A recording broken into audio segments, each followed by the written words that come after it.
One built a legal code that still shapes 70 nations. The other built an empire so powerful. Julius Caesar, Napoleon Bonaparte. Who left the deeper scar on history? Napoleon, the mocked outsider from Corsica who rose from poverty to Emperor of France. Winning 60 battles, rewriting law, terrifying kings. Caesar, kidnapped by pirates at 25, who laughed in captivity, then hunted his captors down and crucified them. One lost everything in the Russian winter, and the other was stabbed 23 times and still won from beyond the grave. Napoleon changed Europe, Caesar changed the world, but only one walks away with the crown. Let me ask you something. If you could sit down for dinner with the two most dangerous men in human history, one who conquered half the known world in sandals and one who redrew who would you invite first? We must advance at dawn. This terrain offers cover for our flank. Because today, we're settling this. Julius Caesar versus Napoleon Bonaparte. Two men, two empires. One question: who actually left a more lasting legacy on this world? And before you say, obviously Napoleon, or obviously Caesar, stick around. Because by the end of this video, I guarantee at least one of your assumptions is going to be completely wrong. Let's get into it. Round 1, the origin story, rising from nothing. Napoleon Bonaparte was born in Corsica, a tiny island that France had literally just purchased from Genoa the year before he was born. Let that sink in. The man who would become Emperor of France was technically not even French by birth. He was mocked at military school for his accent, called the foreigner by classmates who thought they were better than him. He was so poor at one point that he could barely afford firewood in winter. He wrote in his journal about being so lonely and miserable in Paris that he contemplated suicide. Fast forward 15 years and that same broke, mocked, freezing foreigner is Emperor of France, rewriting laws, winning battles, and making kings nervous across an entire continent. If that's not the greatest underdog story in European history, I don't know what is. But hold on, Julius Caesar was no silver spoon story either. Born into a patrician family that was noble in name but broke in reality, Caesar grew up watching Rome's elite treat his family like a participation trophy. Patrician blood meant prestige, but prestige doesn't pay the bills. And Rome in the 1st century BC was a city of brutal political warfare where one wrong move could end your career or your life. Then things got interesting. At 25, Caesar was kidnapped by pirates while sailing across the Aegean Sea.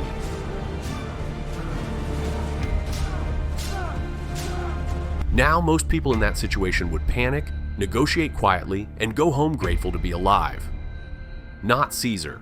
When the pirates demanded a ransom of 20 talents of silver, Caesar, as their hostage, told them the price was insulting and insisted they raise it to 50. He then proceeded to spend his captivity joking around with the pirates, reciting poetry to them, and casually promising that once he was free, he would come back and crucify every single one of them. The pirates laughed. They thought he was joking. He was not joking. The moment his ransom was paid and he was released, Caesar raised a fleet, hunted them down, and crucified them exactly as promised. And he did show a sliver of mercy though. He had their throats cut first so they wouldn't suffer too long on the cross. How considerate. This is the thing about both of these men that makes them so fascinating. They didn't just respond to the world around them. They bent it to their will through sheer force of personality. Napoleon turned poverty and mockery into an empire. Caesar turned kidnapping into a flex. Neither man ever accepted a situation at face value, and they looked at obstacles and saw opportunities that nobody else could see. So round 1, call it a draw. Two men who refused to accept the hand they were dealt, and then flipped the entire table, set it on fire, and built a bigger one. But here's where it gets interesting, because rising to power is one thing. What you do with it, that's a completely different story. Let's talk about the battlefield, and trust me, this is where things get absolutely insane. In round 2, military genius. Who was the deadlier commander? Napoleon is often called the greatest military mind in human history, and honestly, the resume backs it up. He won over 60 battles, revolutionized how armies moved and fought, and at his peak had all of continental Europe either allied with him or absolutely terrified of him. His speed was his weapon. He moved armies faster than his enemies thought was physically possible. But Caesar? And Caesar once built a full double-sided siege wall, 11 miles long, around an enemy stronghold while simultaneously fending off a relief army of 250,000 warriors attacking from behind. He was outnumbered on both sides. He won anyway. That battle Alesia isn't just impressive, it's the kind of military maneuver that makes modern generals study it in war colleges 2,000 years later. Napoleon himself called Caesar one of the greatest commanders who ever lived. When Napoleon is complimenting your tactics, you're doing something right. Edge Caesar by the width of an 11-mile wall. Alright, so Caesar might have the edge on the battlefield, but legacy isn't just about how many battles you win.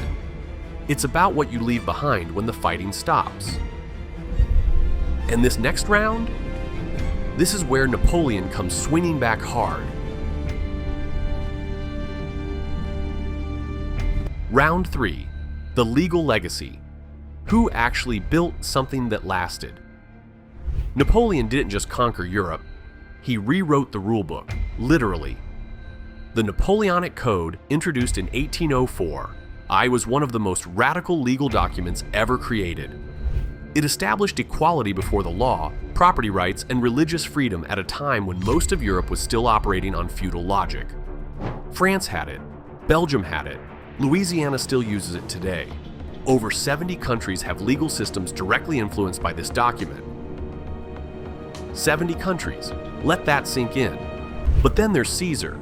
Caesar didn't write a legal code, he did something arguably more powerful, as he reformed the Roman calendar. The Julian calendar, introduced in 46 BC, was so accurate it was used by most of the Western world for over 1,600 years. He restructured Roman governance, expanded citizenship, and set the blueprint for what would eventually become the Roman Empire, the civilization that gave us roads, aqueducts, modern law, the concept of the Senate, and the foundation of Western culture as we know it. The word Caesar itself became a title. Kaiser in Germany. Tsar in Russia. The man's name literally became synonymous with supreme power across multiple languages and centuries. Napoleon gave us a legal code. Caesar gave us a template for civilization. Both are extraordinary, but one of them is still echoing louder. Edge. Caesar, when your name becomes a word, you've won. But wait, because Napoleon isn't done yet. You can't talk about lasting legacy without talking about culture, art, and how the world remembers these men. And this is where Napoleon pulls off something genuinely surprising. Round 4, cultural impact, who lives larger in the imagination. Here's something nobody talks about enough. Napoleon was one of the most effective personal brands in human history before personal branding was even a concept. He commissioned paintings, controlled his own narrative, and understood that image was power. The iconic hand-in-waistcoat pose, deliberate.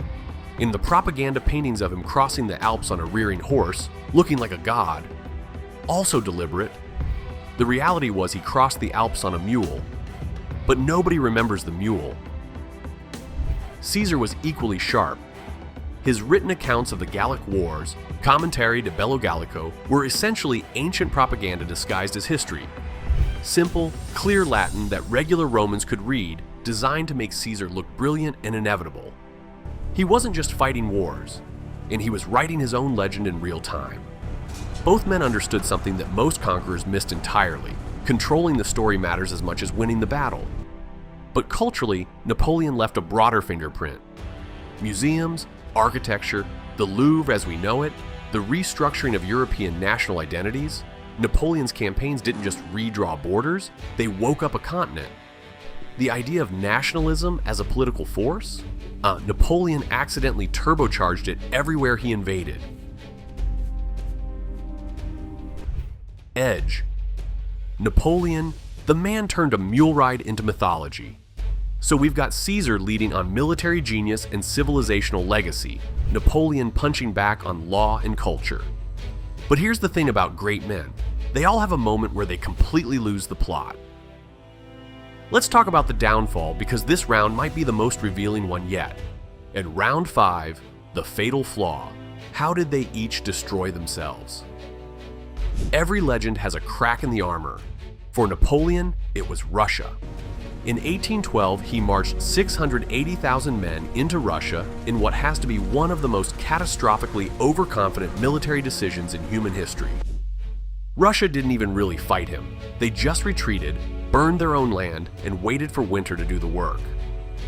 Napoleon limped back with fewer than 100,000 men. His empire never recovered. Caesar's fatal flaw was subtler but equally devastating. He started acting like a king in a republic that had just finished being traumatized by kings. He wore the purple robes. He sat while the Senate stood. He accepted honors that made Roman senators deeply, existentially nervous. On March 15th, 44 BC, the Ides of March, 23 senators stabbed him 23 times on the Senate floor. Here's the brutal irony. Caesar's assassination didn't save the Republic, it destroyed it. The chaos that followed led directly to Augustus Caesar and the Roman Empire. Caesar won even after dying. Napoleon lost St. Helena slowly, dictating his memoirs on a remote island, trying to control the narrative one last time. Edge. Caesar, because losing and still winning from beyond the grave is a different level entirely. And that brings us to the moment you've been waiting for. We've gone 5 rounds, we've talked battles, laws, culture, and catastrophic ego. It's so who actually left the more lasting legacy? Let's settle this once and for all. The verdict. Here's the honest answer, and it's not a cop-out, I promise. Napoleon changed Europe. Caesar changed the world. Napoleon's influence is visible and direct. You can point to it in law books and architecture and national borders. Caesar's influence is so deep it's almost invisible, woven into the very structure of Western civilization. The languages we speak evolved from Latin. In the governments we build echo Roman structure. The calendar you checked this morning? Caesar's fingerprints are on it. Napoleon was a force of nature who reshaped a continent for a generation. Caesar was a fault line that shifted the entire course of human history permanently. Winner, Julius Caesar, by a toga's length, and that's the debate. But here's what I want to know. Do you agree? Because honestly, the comments on this one are going to be absolutely wild. Drop your verdict below, Team Caesar or Team Napoleon, and tell me why. If you enjoyed this video, hit subscribe because we do this every week. History's biggest figures, history's biggest questions, zero boring textbook energy. I'll see you in the next one.